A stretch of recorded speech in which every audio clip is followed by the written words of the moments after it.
Bonjour les amis, et bien aujourd'hui je vous présente le nouveau vélo qui va partir. Le temps est pas vraiment idéal, il fait 2 degrés, il pleut un petit peu, mais voilà, le vélo est terminé depuis quelques heures seulement et mon client va déjà venir le récupérer. Donc là je pars vous présenter en détail un petit peu ce dont il s'agit exactement. Et bien vous pouvez déjà voir un petit peu. Voilà, alors on va se poser ici pour la description du vélo. Alors voilà le projet, donc il s'agit d'un vélo vintage comme vous pouvez le voir, mais qui a été électrifié. Voilà, avec un moteur Bafang au niveau du boîtier de pédalier. Ce sont ces moteurs-là en fait qui offrent le plus de couple. Aujourd'hui on ne parle plus trop de la puissance puisqu'elle est limitée à 250 watts, mais on parle du couple et là pour le coup on a 80 Nm de couple qui est très très bien, comparé aux 30 Nm qu'on peut avoir sur une roue avant ou 40 sur une roue arrière. La batterie, eh bien en fait il s'agit d'une batterie gourde, donc d'une capacité de 7 Ah, 36 volts et 250 Wh. En vrai, la batterie est largement suffisante pour avoir une autonomie va varier, on va dire de 50 à 100 km. Moi j'ai déjà fait 100 km avec ce type de vélo, avec une 1000 mètres de dénivelé, et du fait que le vélo soit léger, et ben du coup ça permet à la batterie d'économiser sa puissance et d'avoir ainsi une plus grande réserve. Donc finalement c'est assez discret et ça se mélange bien avec ce type de vélo. Alors autre particularité de ce vélo, il s'agit d'un vélo ayant une histoire familiale, puisque ce vélo a appartenu, du moins le cadre a appartenu au grand-père de mon client qui s'appelait donc Le Cœur. Par contre, donc ce grand-père a repeint le cadre et le boulot a été plus que correctement réalisé avec ce joli pailleté. Et le boulot a été plus que correctement réalisé avec ce joli pailleté, avec peut-être toutefois ici ou là des petits éclats, car en fait le cadre est resté 30 ans stocké, voilà, et il a pris quelques coups ici ou là, mais rien de pas de coups qui endommagent véritablement la structure du vélo. Donc par contre le cadre, je ne sais pas du tout ce que c'est comme cadre, hein. L'autre bizarrerie que j'ai eu j'ai eu plusieurs bizarreries, hein. À l'arrière par exemple, l'espacement arrière était très très restreint, j'étais à 115 mm alors que généralement on est plutôt aux alentours des 120 mm, enfin c'est même pas plutôt aux alentours, on est à 120 mm. Là le truc il était à 115. C'est très très étrange, j'ai eu du mal à insérer une roue, enfin il a fallu que je change de roue en fait. Alors pour les câbles, eh bien j'ai essayé d'être le plus discret possible. Là par exemple, eh bien, vous avez un câble ici qui remonte et que j'ai caché sous une feuille carbone, un adhésif carbone. Donc comme ça c'est relativement discret, ça remonte le long du cadre et puis vous voyez ça ressort ici. Alors après bon ben on est obligé d'avoir des câbles, hein. Quand ces vélos là sont sortis, l'électrification ça n'existait pas. Et au final hop on arrive sur un cintre plat. Alors le cintre lui il est neuf. Et puis voilà bah, comment ça marche bah. Donc pour le poste de pilotage, eh bien, donc, vous avez le petit boîtier ici pour allumer ou éteindre le vélo. On peut mettre plus pour avoir des modes plus au niveau des vitesses. Voilà, il y a jusqu'à 5 modes. Donc chaque mode vous emmène en gros 5 km/h plus vite que le précédent.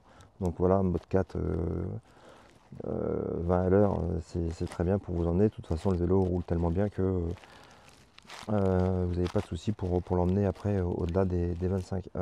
Les freins sont les freins qui sont fournis avec le moteur, puisque dès que on freine, tac, vous voyez à l'écran un petit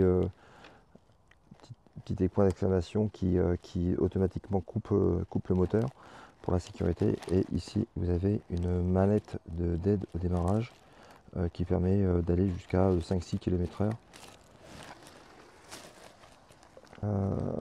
Pour l'équipement du vélo, eh bien j'ai tâché de monter du Campagnolo dessus, donc du Campagnolo des années 90, qui est joli, qui est robuste, et qui fonctionne très très bien et qui va pouvoir fonctionner encore très très longtemps, comme tout le matériel de ces années-là. Donc on est vraiment sur du matériel durable et en fait, à part l'électrification et le cintre, tout le reste, je dis bien tout le reste, c'est du matériel de récupération.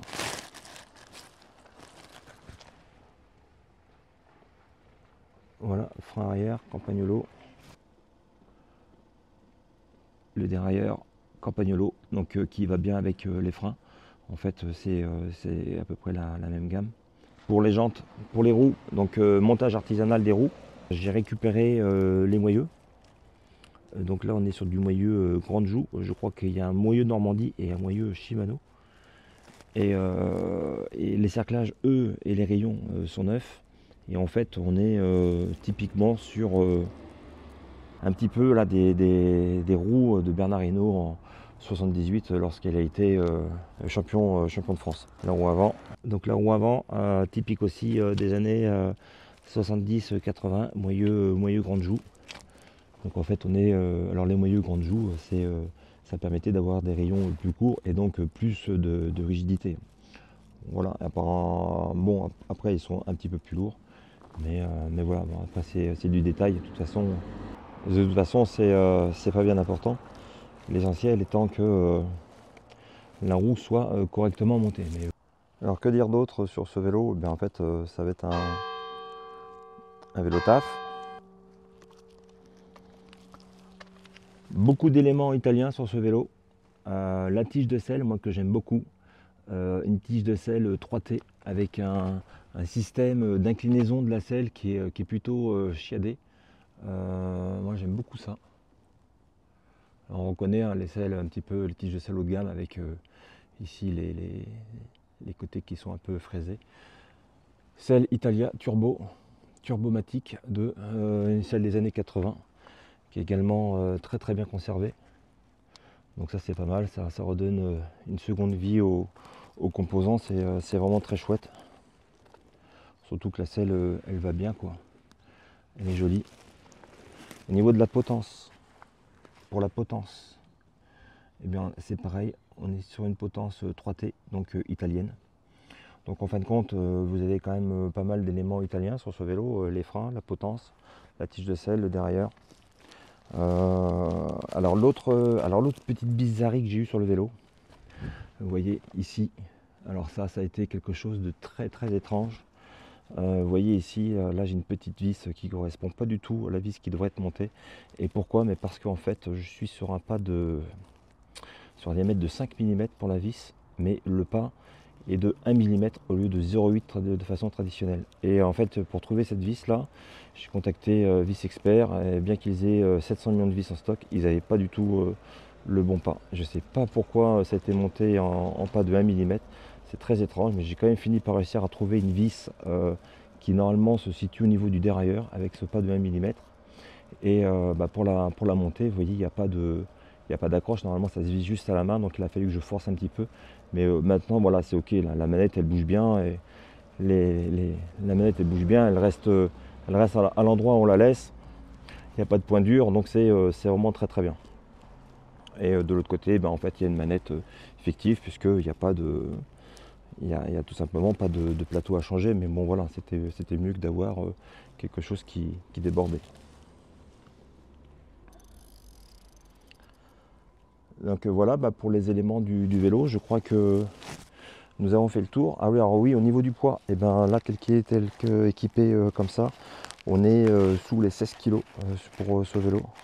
Moi je peux sortir des vélos avec des cadres très haut de gamme, avec des roues haut de gamme, etc. sous les 15 kg en électrique. Donc 16 kg c'est quand même très très bien aussi. En général les vélos électriques ils sont plutôt aux alentours des 25-30 kg. Donc on est presque sur un rapport de 2 tout simplement. Ce qui permet en fait d'avoir une batterie qui soit plus petite. Et puis pour du vélo taf c'est vraiment excellent. Et puis je trouve que sur ce vélo, l'électrification, ça passe bien. Ça fait pas, ça fait pas choquant. En plus le cadre il est de différentes couleurs, donc le plateau un peu doré, eh ben, ça se confond bien avec le décor dans l'ensemble. Je trouve que le goût est quand même plutôt sympa. Et puis comme je vous le disais, c'est un projet un petit peu familial, puisque c'est un cadre qui a été repris du grand-père de mon client. Donc bon, bah, c'est quand même sympa de voir son nom qui apparaît sur le vélo. Donc je trouve que c'est quand même un chouette projet. Et puis globalement, bon, bah, je suis sûr que mon client sera très content de faire des balades ou d'aller au travail avec ce type de machine, quoi. Pour le prix, eh ben, en fait c'est un vélo qui part pour 1 200 €. Alors 1 200 €, c'est globalement le prix du moteur posé sur le vélo. Donc bah, ça reste un coût qui est très raisonnable, hein, puisque si vous allez voir chez Ozo Electric, vous verrez que les kits moteurs Bafang avec ce type de batterie, bah, c'est aux alentours des 1000 €. 1000 €, sachant bah, que j'ai quand même fourni pas mal d'éléments en plus, hein. Bah, les roues déjà, avec les roues, c'est du montage artisanal. Mais bon, le moteur avait aussi quelques kilomètres, puisque j'avais déjà monté un vélo pour faire des tests dessus. Et bon voilà, mais le moteur à moins de 200 km, c'est vraiment rien du tout, quoi.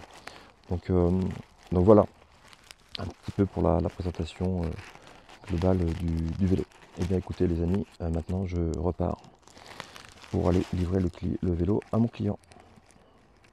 Et c'est parti, et je suis reparti donc pour livrer le vélo.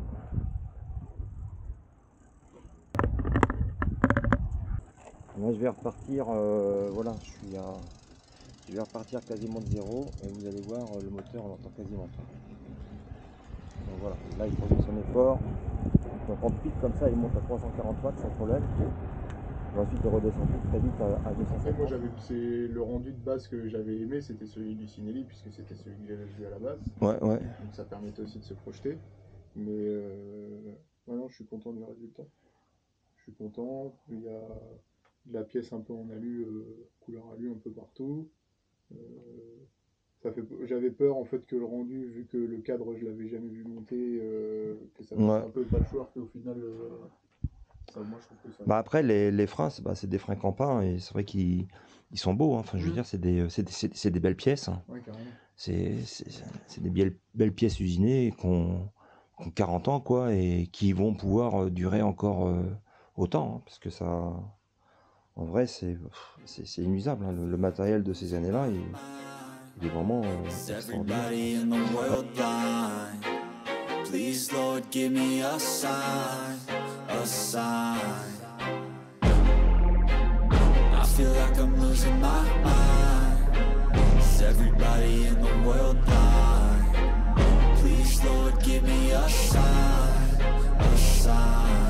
I wanna be the greatest. Everybody on the fake shit. I look around and feel like everybody is the fakest. I make this every day and I'm impatient, hoping one day I blow up from the basement. Statement, the top is so vacant. I don't hear shit that I think is amazing. Waiting for my day when I'm playing sold out shows for 1,000 faces. Hey, give me that crown, get in my way and to be put down. It ain't your place, all this my town. If I want that shit, then I'll get it right now. I'm losing it, the noose it fits. I'm losing shit, a stupid myth. You choose to live or choose to dip. You choose to fight or lose your grip and lose a gift.